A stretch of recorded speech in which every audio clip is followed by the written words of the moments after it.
അതിൽ ചില ആളുകൾ പറയുന്നത് എന്താണെന്ന് വെച്ച് കഴിഞ്ഞാൽ അവരുടെ വസ്ത്രം പ്രശ്നമാണെന്ന്. ഇവർക്കൊക്കെ ഈ വസ്ത്രം നോക്കി ഇരിക്കുക എന്ന് പറയുന്നത് എന്താണെന്ന് എനിക്ക് മനസ്സിലാവുന്നത്. ഏത് കാലത്തിലാണ് ജീവിക്കുന്നത് എന്നുള്ളതാണ്. സുനിത വില്യംസ് അങ്ങ് സ്പേസ് സ്റ്റേഷനിൽ പോയിട്ട് തിരിച്ചു വന്ന നാട്ടിലാണ് നമ്മൾ ജീവിക്കുന്നത്.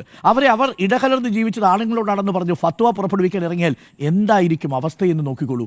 അതാണ് നമ്മുടെ നാട്ടിൽ നടക്കുന്നത്. അതാണ് ഈ പറയുന്ന ആശങ്കയായിട്ട് വരുന്നത്. മുസ്ലിമീങ്ങൾക്ക് ഇത് പരീക്ഷണ കാലഘട്ടമാണ്. സ്കൂൾ സമയമാറ്റം, സിലബസ് പരിഷ്കരണം, സൂംബ ഡാൻസ്, ഇനിയും ഏറെ വരാനുണ്ടാകും. നമ്മുടെ സമുദായത്തിൽപ്പെട്ട ചില നേതാക്കന്മാർ എടുത്തു ചാടി ചില തീരുമാനങ്ങൾ പറഞ്ഞു. ആ തീരുമാനങ്ങളിൽ ചിലത് തിരുത്തേണ്ടിയും വന്നു. അവകളാണ് പിന്നീട് വർഗീയപരമായി ചിത്രീകരിക്കപ്പെട്ടത്.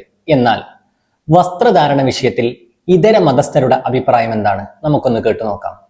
ചില പള്ളിയിലൊക്കെ ധ്യാനിപ്പിക്കാൻ ചെല്ലുമ്പോൾ, പ്രത്യേകിച്ച് കുർബാന കൊടുക്കുന്ന സമയത്ത് കുർബാന കൊടുത്തുകൊണ്ടിരിക്കുമ്പോൾ ചില പെൺകുട്ടികൾ വന്ന് നിൽക്കുമ്പോൾ കുർബാന കൊടുക്കാനും തോന്നാറില്ല, ഇതുങ്ങളെ പള്ളിയിൽ നിർത്താനും തോന്നാറില്ല. കാരണം മറ്റൊന്നുമല്ല, ഒന്നുകിൽ ഒരു ജീൻസ്, ഇല്ലെങ്കിൽ പാൻസ്, ഷർട്ട്, ബനിയൻ, ഇതിലേതെങ്കിലും ഒന്നിടും. വേറൊരു കാര്യം പറഞ്ഞുതരാം. നിങ്ങളുടെ സ്ത്രീകൾക്ക് ബഹുമാനം കിട്ടുന്നത് നിങ്ങളുടെ തുണികൾ കുറയുമ്പോഴല്ല. നിങ്ങൾ എത്രത്തോളം നിങ്ങളുടെ ശരീരം മറയ്ക്കുന്നോ അത്രത്തോളം നിങ്ങൾക്ക് ബഹുമാനം കിട്ടുള്ളൂ. വിശ്വാസികൾ ഏത് വിഷയത്തെയും വിശ്വാസപരമായിട്ടേ സമീപിക്കൂ. അത് സ്വാഭാവികമാണ്. അതിനെ വർഗീയപരമാക്കേണ്ടതില്ല. സൂംബ ഡാൻസ് തന്നെ വിദ്യാർത്ഥികൾക്ക് നിർബന്ധമില്ല എന്നാണ് വിദ്യാഭ്യാസ മന്ത്രി പറഞ്ഞത്. ഒരു സ്കൂളിൽ മാൻഡേറ്റ് കൊടുത്തിട്ടില്ല, ഈ കാര്യങ്ങൾ ചെയ്യേണ്ടതാണെന്നുള്ള നിർദ്ദേശം കൊടുത്തിട്ടുണ്ട്. പങ്കെടുക്കുന്ന കുട്ടികൾക്ക് പങ്കെടുക്കാം. ഏതെങ്കിലും കുട്ടിക്ക് വ്യക്തിപരമായ കാര്യങ്ങൾ പങ്കെടുക്കാൻ കഴിഞ്ഞില്ലെങ്കിൽ ആ കാര്യം സ്കൂളിനെ അറിയിച്ചാൽ മാത്രമേ അറിയാം. ഒരു നിർബന്ധമില്ല.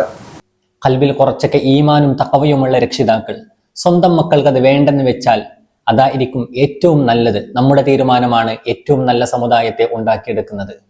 ഉന്നതരുടെ മക്കൾ ഉന്നത കലാലയങ്ങളിൽ പഠിച്ചുകൊണ്ടിരിക്കുന്നു. പരിഷ്കരണങ്ങൾക്ക് പിന്നാലെ പോയാൽ അപരിഷ്കൃതരാകാൻ കുറേ സമയം വേണ്ടി വരില്ല.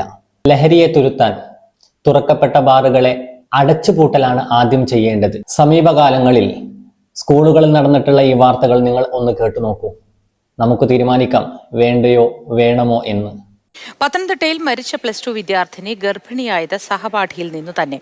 പോക്സോ കേസിൽ പിടിയിലായ നൂറിനാട് സ്വദേശി 19-കാരൻ അഖിലിന്റെ DNA പരിശോധനാ ഫലം പോസിറ്റീവാണ്.